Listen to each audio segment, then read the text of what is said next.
নিচের দিকটা দেখুন। 10 বছর হুলি খেলতে পারিনি। যখন ছোট ছিলাম তখন হুলি খেলতাম, এখন প্রতিবন্ধী হয়ে গেছি। তো দেখতে পাচ্ছ আমার পা হাত সব শুরু হয়ে গেছে। আমাকে নিয়ে কত কষ্ট করে তোমরা দেখতে পাচ্ছ। এই ছেলেটাকে প্লিজ বাঁচাও। এই ছেলেটা ছোটবেলা থেকেই বিছানা শয্যা হয়ে আছে, আর 16-17 বছর। আমি সত্যি বলছি, আমি ওর বিহেভে বলছি, কারণ ও অতটা গুছিয়ে বলতে পারবে না। তার জন্যই বলছি, তোমরা প্লিজ সবাই মিলে একে কিছু কিছু করে দান করো। এর কাছে অর্থ নেই, কিচ্ছু নেই, মা বাবা নেই, কেউ নেই। মা আছে, বাবা অনেকদিন আগে ছেড়ে চলে গেছে।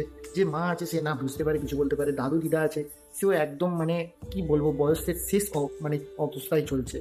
তো এখন শুধু আছে এই যে মেয়েটা এসছে, এই মেয়েটা ওর সেবা করছে, অ্যাজ এ বিয়ে করেছে, এইরকম একটা ছেলেকে বিয়ে করে তার সেবা করছে। মেয়েটাকে আমি হ্যাটসঅপ জানাই।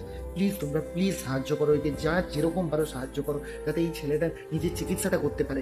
অবস্থা খুবই খারাপ, খুবই অবস্থা সংকটজনক। তো আমাদের ভিডিওগুলো একটু শেয়ার করে দাও।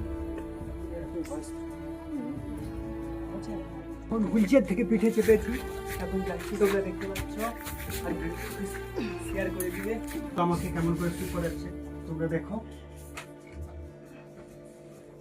দেখো আমার স্বামীকে নিয়ে অনেক কষ্ট করি, উঠাতে বসা।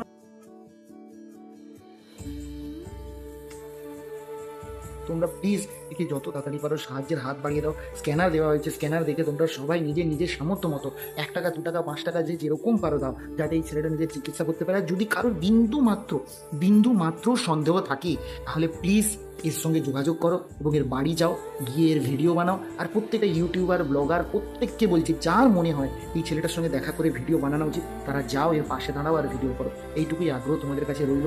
ছেলেটার বাবা নেই, ছেলেটার দাদু দিদার শেষ পর্যায়ে চলছে। দিদার মিডিলে ব্রেস্ট ক্যান্সার হয়ে গেছিলো। কেউ নেই বাড়িতে, কেউ নেই। ইভেন স্বাস্থ্যসাথীর কার্ডটাও পর্যন্ত এদেরকে করে দেওয়া হয়নি।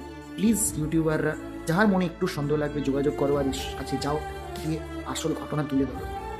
ধন্যবাদ জানাই আমি সবাইকে যারা এর হেল্প করবে, আর যারা করবে না তারা প্লিজ শেয়ার করো।